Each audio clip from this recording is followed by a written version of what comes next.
Hey guys, welcome back to yet another video in the journey of getting rich. आज की इस video में हम विप्रो लिमिटेड के बारे में बात करने वाले हैं। विप्रो लिमिटेड की बात करें तो एक इंडिया की fourth largest IT sector private company है, जो कि ना केवल इंडिया के अंदर बल्कि यूएस के अंदर भी एक लिस्टेड एक कंपनी है।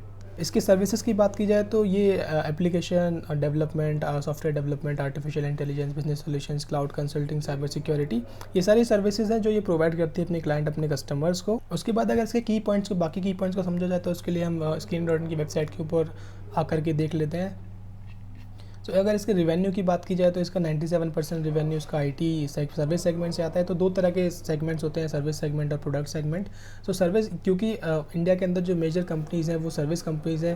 प्रोडक्ट कंपनीज़ वो कंपनीज़ होती हैं जिनका खुद के प्रोडक्ट होते हैं, जैसे कि माइक्रोसॉफ्ट है, जैसे कि एप्पल है, जैसे गूगल है। तो ये सारी प्रोडक्ट कंपनीज उनके खुद के प्रोडक्ट हैं। पर इंडियन जो आईटी कंपनीज़ है वो सर्विस बेस्ड कंपनी, उनके खुद के प्रोडक्ट नहीं है, वो बाकी जो क्लाइंट्स हैं, कस्टमर्स हैं, उनको सर्विसेज प्रोवाइड करते हैं। तो इनके दो ग्लोबल बिजनेस लाइन इन्होंने डिक्लेयर किए हैं, आइडियाज़ और आईकोर करके। आइडियाज़ के अंदर इनके consulting, application, data engineering, R&D department आता है। वहीं आईकोर के अंदर बात करें तो इनके cloud and infrastructure services, digital operations, platforms and cyber security and risk services करके इनके जो अदर ऑपरेशंस वो आते हैं। सो आईटी रिवेन्यू की बात करें तो इनका रिवेन्यू जो है सेक्टर वाइज, उनका बैंकिंग से 31%, कंज्यूमर से 16%, हेल्थ से 14%, एनर्जी से 13%, टेक्स से 13%, मैन्युफैक्चरिंग से 8%, कम्युनिकेशन से 5%। ज्योग्राफिकली अगर देखा जाए तो यूएस से इनका 60% रेवेन्यू आता है, यूरोप से 26% आता है, एंड अदर कंट्रीज से 14% आता है। आइडिया से 57% और आईकोर से 43%। इनका प्रोडक्ट कुछ सेगमेंट भी कुछ थोड़ा बहुत होगा, तो जहाँ से इनका 1% रेवेन्यू आता है, एंड अदर सेगमेंट से इनका 2% रेवेन्यू आता है। क्लाइंट प्रोफाइल की बात करें तो फाइनेंशियल ईयर 21 के अंदर कंपनी के पास 1100 कस्टमर्स का एक बेहतरीन क्लाइंट बेस था, जिसमें से जो टॉप क्लाइंट था उनका वो 3% रेवेन्यू को जनरेट करता था, एंड टॉप 5 कस्टमर्स उनके 12% रेवेन्यू को जनरेट करके देते थे। अब ये तो हो गई विप्रो की बात। अब क्योंकि विप्रो एक आईटी कंपनी है तो हम एक बार देख लेते हैं कि इंडिया का आईटी सेक्टर कैसा परफॉर्म कर रहा है। क्योंकि कोरोना के आने के बाद से काफ़ी सारे बिजनेसेस ऑनलाइन हो गए हैं, तो आईटी सेक्टर को एक पुश मिला है, जिसमें हुआ क्या है कि आईटी सेक्टर डबल के रेट से ग्रो कर रहा है in comparison to the Indian GDP, and Indian IT sector crosses 2 billion in revenue. यहाँ पे आप देख सकते हैं कि इंडिया का आईटी सेक्टर फाइनेंशियल ईयर 2022 के अंदर 15.5% से ग्रो किया, जबकि जो इंडिया का जो जीडीपी था वो लगभग 7-8% से ग्रो किया। तो डबल के रेट से ग्रो कर रहा है, और ये एक्सपेक्ट भी किया जा रहा है कि आने वाले कुछ सालों में ये डबल के रेट से ही ग्रो करने वाला है। और जिसमें मेजर पार्ट जो प्रिलिक होने वाला है वो एआई और क्लाउड सर्विसेज से होने वाला है।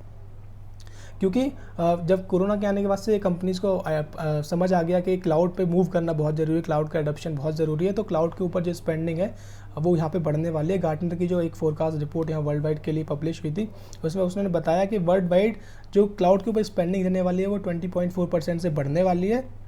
वहीं अगर इसकी बात इंडिया के लिए की जाए तो इंडिया के लिए जो इसने रिपोर्ट पब्लिश की उसमें बताया कि इंडिया के लिए यही परसेंटेज 10% से बढ़कर 29.6% की जो स्पेंडिंग है वो रहने वाली है। क्लाउड की इतनी बातें हो रही है तो हम देख लेते हैं कि विप्रो ने क्लाउड के लिए क्या इनिशिएटिव्स, क्या एक्शंस, क्या डिसीजंस लिए हैं, वो भी हम एक बार देख लेते हैं। तो मैं इकोनॉमिक टाइम्स के एक आर्टिकल पे आपको लेकर के आया हूँ, जहाँ पे ऋषभ प्रेम जी का एक इंटरव्यू हुआ था, जिसमें उन्होंने बताया कि they are more growth obsess than before and driving deep strategic partnership with hyper scalers. अभी हाइपर स्केलर्स क्या होता है वो भी एक बार हम समझ लेते हैं। तो मैं यहाँ पे आकर हुआ हाइपर स्केलर्स मैंने सर्च किया, तो उसमें बताया कि हाइपर स्केलर्स वो कंपनीज होती हैं जो ऑपरेट करते हैं बिग डेटा के ऊपर, जो लार्ज स्केल पे ऑपरेट करती हैं, जैसे कि Google, Amazon, Facebook, IBM and Microsoft. वापस से मैं आपको उसी आर्टिकल पर लेके आता हूँ। तो और उन्होंने कहा कि they are increasing their focus on large deals. तो बड़ी डील्स के ऊपर उनका भी इस टाइम फोकस है। Cloud is the core of most of their transformation initiatives with significant headroom for growth. So बोल रहे हैं कि क्लाउड के अंदर अभी बहुत स्कोप बाकी है, बहुत ग्रोथ का जो स्कोप है वो बाकी है। तो इसीलिए they are investing $1 billion in Wipro full stack cloud service, जो कि इनका एक क्लाउड का प्रोग्राम है। और क्लाउड के इनके कौन कौन पार्टनर्स वो भी हम एक बार देख लेते हैं। तो मैं सर्विसेज पे आके क्लाउड पे एक बार क्लिक करता हूँ। Cloud full stack cloud service करके जो इनका प्रोग्राम है वो मैं नीचे जाके आपको दिखाता हूँ कि कौन कौन इनके प्रोग्राम में पार्टनर्स हैं। सो आप यहाँ ईजिली देख सकते हैं जो हाइपर स्केलर्स की बात हो रही थी, अमेजॉन, AWS जो कि एक अमेजॉन की एक सब्सिडरी है, माइक्रोसॉफ्ट, गूगल क्लाउड, IBM, तो ये सारे हाइपर स्केलर्स हैं जिनके साथ वो डील करने की बात कर रहे हैं और लार्ज डील करने की बात कर रहे हैं। और अगर बाकी चीज़ों को देखा जाए तो हाल फिलहाल में एक इन्होंने गूगल क्लाउड स्पेशलाइजेशन अवार्ड भी इन्होंने यहाँ पे जीता है और ये लगातार दूसरे साल के लिए जीता है। लास्ट ईयर भी इन्होंने ये वाला अवार्ड जीता था, इस साल भी इन्होंने ये लगातार अवार्ड जीता है। तो ये क्लाउड में काफ़ी काफ़ी इनिशिएटिव इनके तरफ से लिए जा रहे हैं। उसके बाद एक और अभी न्यूज़ आई थी कि जो इंडिया के अंदर जो नोएडा इंटरनेशनल एयरपोर्ट जो बन रहा है, जो जेवर के अंदर बन रहा है, तो एक बहुत बड़ा एक एयरपोर्ट रहने वाला है। तो उसको वो फुली डिजिटली बनाना चाहती है, जो इंडियन गवर्नमेंट है फुल डिजिटली बनाना चाहती है, जिसमें कोई पेपर का वर्क नहीं होगा, सारा का सारी चीज़ें पेपरलेस होंगी, जिसके लिए उन्होंने ICAD करके जो एक सऊदी अरब की कंपनी है उसको सेलेक्ट किया था और they have selected Wipro as a sub consultant कि वो उस ICAD कंपनी के लिए एज ए सब कंसल्टेंट काम करेगी। सो यहाँ पे कुछ चीज़ें बहुत अच्छी हैं। IT सेक्टर डबल रेट से ग्रो करने वाला है, क्लाउड को एक यहाँ पर 30% से स्पेंडिंग बढ़ने वाली है।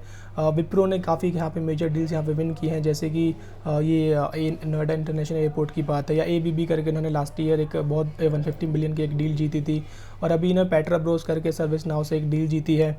तो काफ़ी सारी मेजर डील्स यहाँ पे जीतती हुई विप्रो कंपनी नज़र आती है। अब ये सारी चीज़ों को समझने के बाद एक बार फाइनेंशियल्स को हम समझ लेते हैं, तो हम वापस से Skinner.in की वेबसाइट पे आते हैं। So market cap is 229,573 crore का मार्केट कैप है। स्टॉक P 18.8 जो कि हेल्दी साइड पे नज़र आता है। इंडस्ट्री के PE कंपैरिजन से ये काफ़ी लोअर साइड पे ट्रेड कर रहा है। ROC एंड ROE बहुत यहाँ पे स्टेबल यहाँ नज़र आ रहा है। डेट टू इक्विटी 0.27% जो कि मैनेजेबल यहाँ पे है। प्रोमोटर की होल्डिंग एक मैक्सिमम साइड पे नज़र आती है। और इसके PE रेशियो की बात करें तो PE रेशियो इसका लगभग जो 10 ईयर का PE रेशियो है वो 16.2 है, तो लगभग उसके आसपास आके ट्रेड कर रहा है। क्वार्टरली रिजल्ट्स की बात करें तो उनका quarterly results highest ever post हुआ है, पर अगर उसके कंपैरिजन में नेट प्रॉफिट को देखा जाए तो नेट प्रॉफिट हाईएस्ट एवर नहीं है। वो इसलिए क्योंकि लास्ट ईयर इन्होंने काफ़ी सारी हायरिंग करी थी, 45,000 एम्प्लॉयज़ की उन्होंने हायर किया था एंड इस साल वो इस हायरिंग को बढ़ाने वाले हैं। और विप्रो ने जो लास्ट ईयर फ्रेशर्स की हायरिंग करी थी 19,000, उसको डबल करने वालों 38,000 फ्रेशर्स को इस साल में हायर करने वाले हैं। अब क्योंकि कोरोना के बाद से काफ़ी सारे एट्रिशन रेट देखने को मिला, जिसकी वजह से उनको सैलरी रिवाइज करने पड़े, जिससे कि एम्प्लॉय कॉस्ट बढ़ा और यहाँ पे उनके प्रॉफिट मार्जिन्स में डिक्लाइन देखने को मिला। अब एट्रिशन रेट को हैंडल करने के लिए उन्होंने वेलोसिटी करके एक प्रोग्राम लॉन्च किया, जिसमें वो फुल स्टैक इंजीनियर्स को ट्रेन करेंगे। इससे होगा क्या कि जो उनकी सैलरी होगी फुल स्टैक इंजीनियर्स की वो डबल हो जाएगी और ये 5 ईयर्स का एक प्रोग्राम होगा। तो 5 ईयर्स तक कोई एम्प्लॉय को छोड़ के जा नहीं सकता, तो एट्रिशन रेट यहाँ पे थोड़ा कंट्रोल होता हुआ नज़र आ सकता है। ऐसे विप्रो ने इनिशिएटिव्स लिए हैं। वापस से मैं आपको फाइनेंशियल्स पे लेकर के चलता हूँ। प्रॉफिट एंड लॉस स्टेटमेंट को अगर ईयरली देखा जाए तो 61,000 करोड़ से लेकर के 79,000 करोड़ इनका रेवेन्यू बढ़ चुका है, जिससे उनकी जो नेट प्रॉफिट है वो 10,796 करोड़ से बढ़कर 12,230 करोड़ हो चुकी है, जो कि यहाँ पे एक अच्छी एक ग्रोथ यहाँ एक साल नज़र आती है। बैलेंस शीट की बात करें तो उनका शेयर कैपिटल काफ़ी हेल्दी साइड पे नज़र आ रहा है। रिजर्व्स की बात करें तो रिजर्व्स इनके लगातार बढ़ते जा रहे हैं। बोरोविंग्स भी थोड़ी बढ़ती जा रही हैं, पर क्योंकि ये काफ़ी इन्वेस्ट कर रहे हैं, काफ़ी इनिशिएटिव्स ले रहे हैं ग्रोथ के लिए, सो बोरोविंग्स फिर भी 0.27% जो हमने देखा अभी था वो काफ़ी मैनेजेबल यहाँ पे बोरोविंग्स हैं।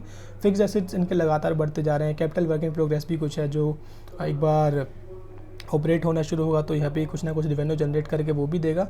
कैश फ्लो की बात करें तो कैश फ्लो इनका लगातार बढ़ता जा रहा है और यहाँ पे थोड़ा सा कम हुआ है, पर गुड थिंग इज़ कि कैश फ्लो इनका लगातार पॉजिटिव साइड पे है, इनका कभी नेगेटिव नहीं है, तो ये एक वहाँ पे प्लस पॉइंट है, किसी भी कंपनी के लिए एक बहुत बड़ा प्लस पॉइंट होता है। शेयर होल्डिंग पैटर्न की बात करें तो ऐसा जिसमें कुछ मेजर चेंज नज़र आता नहीं है। यहाँ पे थोड़ी सी जो शेयर होल्डिंग है, जो प्रोमोटर्स है उन्होंने 1% की शेयर होल्डिंग यहाँ पे निकाली थी। पब्लिक की बात करें तो पब्लिक के पास 15.37% है, पर उन उसमें से 3.27 एंड 2.46% जो है मेजर जो बड़े स्ट्रॉन्ग हैंड्स हैं उनके हाथों में है। तो पब्लिक जनरल पब्लिक के पास लगभग मोटा मोटा 10-9% के आसपास होल्डिंग्स बचती है। तो फाइनेंशियल्स भी यहाँ पे अच्छे नज़र आते हैं। उसके बाद एक बार टेक्निकल्स को हम देख लेते हैं, टेक्निकल्स कैसे नज़र आते हैं। टेक्निकल के लिए हम Skinner.in के से हट करके ट्रेडिंग व्यू की वेबसाइट पे आ गया, तो यहाँ पे मैंने विप्रो का निफ्टी आईटी का मैंने चार्ट खोला हुआ। तो सबसे पहले हम देख लेते हैं कि निफ्टी आईटी में गिरावट कितनी आई थी अपने टॉप से। अपने टॉप से देखा जाए तो निफ्टी आईटी के अंदर लगभग 33% की गिरावट थी। तो अब एक बार हम कंपेयर करते हैं कि बाकी TCS में ये कितनी गिरावट थी। TCS स्टॉक पे सेलेक्ट करता हूँ, TCS में कितनी गिरावट थी वो हम देख लेते हैं। TCS के अंदर 25% गिरावट है। और इन्फोसिस जो कि सेकंड लार्जेस्ट कंपनी है IT सेक्टर में, उसमें देखते हैं उसमें 30% गिरावट है। अब जो थर्ड कंपनी है वो आती है HCL टेक। अब HCL टेक में देखा जाए तो ये भी 31% की गिरावट है। फोर्थ कंपनी जो आती है वो आती है विप्रो। विप्रो में देखें तो विप्रो में देखा जाए तो ये गिरावट जो है बहुत बड़ी गिरावट है। मैं इसको आपको एक बार फिर से दिखाता हूँ। जहाँ बड़ी बड़ी जो लास्ट टॉप 3 कंपनीज है उसमें गिरावट 25, 30, 31% की गिरावट, तो यहीं विप्रो के अंदर ये गिरावट 45% की, जो कि मतलब बहुत ज़्यादा गिरावट है। निफ्टी IT की इंडेक्स की बात करें तो वो भी 33% ही सिर्फ डाउन था। तो यहाँ पे 12% ज़्यादा गिरावट यहाँ देखने को मिली है। तो अब यहाँ पे जब रिकवरी देखने को मिलेगी तो रिकवरी भी उसके कंपेरिजन में ज़्यादा देखने को मिलनी चाहिए, ऐसा मैं मानता हूं। पर ये मेरी कोई बाय या सेल करने की रिकमेंडेशन नहीं है। आप अपनी एनालिसिस खुद करेंगे, ड्यू डिलिजेंस से आप इन्वेस्ट करेंगे। अब यहाँ पे मैं एक बार आपको फिबोनाची रिट्रेसमेंट ड्रॉ करके मैं एक बार आपको दिखाता हूँ कि हमें इसके सपोर्ट्स और रेजिस्टेंस कहाँ पे नज़र आते हैं। तो मैंने ये ड्रॉ किया। अब इस लेवल पे हमें एक सपोर्ट नज़र आई थी जिस लेवल पे हमने एक बाइंग करी भी थी, और मैंने ये भी डिस्कस किया था कि अगर इस फर्दर लेवल से डाउन आता है तो इस लेवल पे हम वेट करेंगे आने का, और इस लेवल पे नेक्स्ट बाइंग हम करेंगे। तो अभी यहाँ पे थोड़ा कंसोलिडेट होता हुआ नज़र आता है। अब इसके कंपैरिजन में हम यूएस के कुछ जो कंपनीज़ हैं उनको भी देख लेते हैं, यूएस की IT कंपनीज़ कैसा परफॉर्म कर रहे हैं। सबसे पहले अमेज़ॉन को हम देख लेते हैं। अमेज़ॉन को देखें तो ये यहाँ पे रिकवरी यहाँ देखने को मिली है। अब सेकंड कंपनीज एप्पल को देख लेते हैं, उसमें क्या सिनेरियो है। एप्पल को देखिए तो एप्पल की जो यूएस है उसने भी यहाँ रिकवरी दिखाई है। ये एक और यूएस की कंपनी है। थर्ड इज़ माइक्रोसॉफ्ट ने कैसा परफॉर्म किया है। Microsoft, yes this one. तो माइक्रोसॉफ्ट में भी यहाँ रिकवरी देखने को मिल रही है। तो ओवरऑल जो IT सेक्टर है यूएस के अंदर वो रिकवर होता हुआ नज़र आ रहा है। तो सेम चीज़ यहाँ इंडिया के साथ भी नज़र आएगी, और TCS जैसी कंपनी यहाँ पे रिकवरी दिखा भी रही है, तो विप्रो भी यहाँ पे रिकवरी दिखाएगी। और जब इसमें रिकवरी आएगी तो इसका जो रिकवरी है वो काफ़ी तेज़ी से आनी चाहिए, क्योंकि इसकी जो फॉल हुई है वो बाकी कंपेरिजन में ज़्यादा फॉल हुई है। अब वापस से हम विप्रो के एक बार चार्ट को खोल लेते हैं और देखते हैं कि इसमें कितना स्कोप यहाँ पर नज़र आता है हमें। अभी मैं सारी ड्राइंग्स को एक बार रिमूव कर देता हूँ। तो मैं यहाँ से मार्क करता हूँ करंट प्राइस से। अगर मैं मार्क करता हूँ इसके टॉप तक जाने में, तो टॉप तक जाने में 76% का यहाँ पे फर्दर स्कोप नज़र आता है। अब इसको आने में 6 महीने 1 साल भी लग गया तो भी क्या बुरा है। अगर 2 साल भी लगते हैं तो भी हमें पर ईयर 35-36% का यहाँ पे CAGR देखने को मिल रही है। तो मैं यहाँ पे बायर हूँ, मैंने कुछ पैसा ऑलरेडी यहाँ इस लेवल पे इन्वेस्ट किया था। फर्दर इस लेवल पे आके वो कंसोलिडेट होता है, इस लेवल पे कंसोलिडेट होता है, तो मैं इसमें और फर्दर बाइंग करने वाला हूँ। पर आप अपने हिसाब से, अपनी सोच समझ के हिसाब से बाय या सेल करेंगे। मेरे कहने से सिर्फ आप सीखेंगे कैसे हम किसी कंपनी को एनालाइज कर सकते हैं, उसकी ग्रोथ पर्सपेक्टिव को दिखा सकते हैं। हम मिलेंगे अगली वीडियो के अंदर, तब तक के लिए बाय बाय, टेक केयर।